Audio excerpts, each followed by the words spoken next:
Haleluya, haleluya, puji Tuhan, glory hanya bagi namamu. Selamat malam, shalom, salam sejahtera bagi kita semua malam ini. Sebelum kita beristirahat, Bapak Gembala rindu untuk membagikan kebenaran firman Tuhan melalui mengapa Tuhan mengizinkan saudara menjalani pencobaan dan ujian.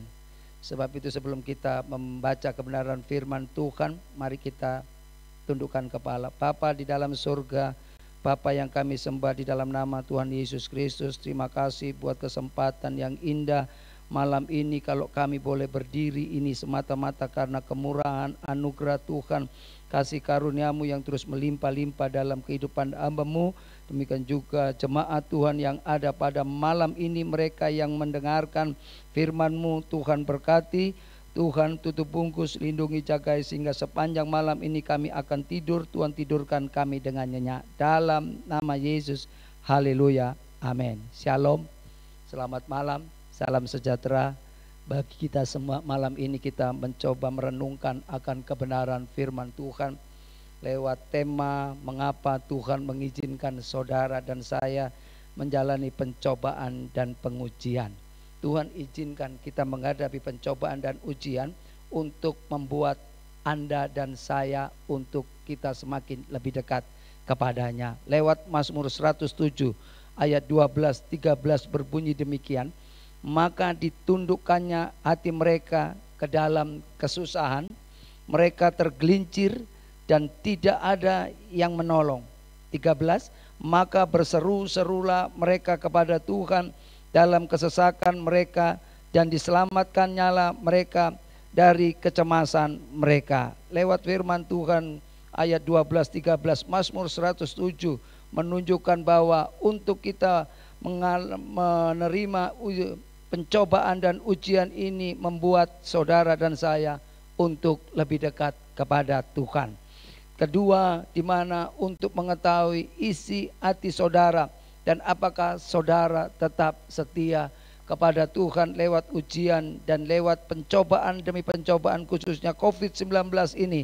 Apakah saudara tetap setia mencari Tuhan, beribadah kepada Tuhan sekalipun harus lewat ibadah streaming atau di manapun juga saat ini. Apakah kita sungguh-sungguh iman kita arahkan kepada Tuhan. Ulangan 8 ayat 2 berbunyi demikian, ingatlah kepada seluruh perjalanan yang kau lakukan atas kehendak Tuhan Allahmu di padang gurun selama 40 tahun ini, dengan maksud merendahkan hatimu dan mencobai engkau untuk mengetahui apa yang ada dalam hatimu, yakni apakah engkau berpegang pada perintahnya atau tidak. Di sini ayat ini menunjukkan bahwa selama 40 tahun bangsa Israel berputar-putar di padang gurun. Tuhan punya rencana supaya Tuhan mengetahui apa yang ada di dalam hati bangsa Israel. Apakah mereka dalam perjalanan ke padang gurun ini mereka berpegang pada perintahnya atau tidak. Jadi hal yang kedua, ujian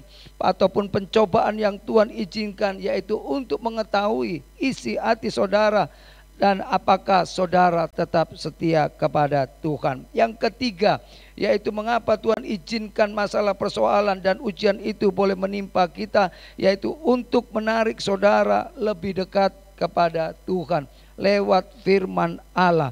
Mazmur 94 ayat 12, berbahagialah orang yang kau hajar ya Tuhan, dan yang kau ajari dari Taurat-Mu. Jadi di sini kita melihat bahwa untuk supaya ujian dan pencobaan itu boleh kita alami, yaitu menarik supaya kita dekat kepada Tuhan, dekat kepada firman, dan itu yang menjadi jawaban demi jawaban buat saudara dan saya. Pegang firman Tuhan, maka ujian apapun, pencobaan apapun yang kita alami, kita percaya mujizat Tuhan masih ada. Bagian yang keempat, bagaimana Tuhan mengizinkan untuk kita mengalami persoalan maupun juga pencobaan. Ibrani 5 ayat 8 berbunyi demikian, dan sekalipun ia adalah anak, ia telah belajar menjadi taat dari apa yang telah dideritanya. Jadi bagian yang keempat, ujian dan cobaan itu kita alami untuk mengajarkan supaya saudara dan saya tetap taat kepada Tuhan. Apapun yang terjadi, Tuhan rindu melalui kebenaran firman Tuhan seperti yang sudah disampaikan, belajar melalui Yesus. Ia telah belajar menjadi taat dari apa yang telah diderita selama dia 33,5 tahun ada di muka bumi ini. Ini bagian yang keempat untuk mengajarkan supaya jemaat Tuhan hidup dalam ketaatan, menjalankan kebenaran firman Tuhan. Maka janji Tuhan akan nyatakan buat jemaat yang ada di GPDI Puri Safira Regency. Bagian yang kelima, yaitu supaya saudara menjadi bejana yang baik. Jadi pencobaan dan ujian Tuhan izinkan untuk boleh kita alami, kita lewati, yaitu supaya saudara dan saya jemaat Tuhan yang mendengarkan supaya menjadi bejana yang baik. Yeremia 18 ayat 4 berbunyi demikian.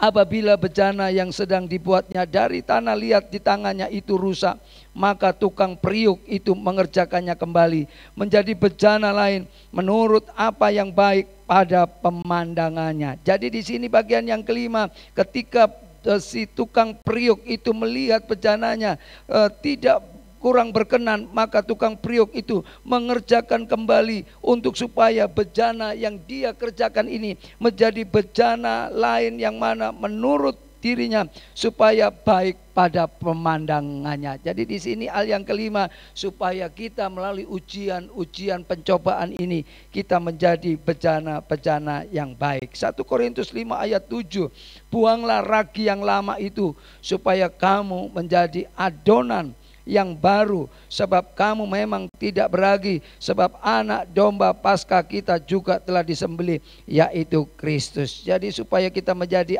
bejana yang baik, kita harus membuang ragi yang lama dan kita akan menjadi adonan yang baru.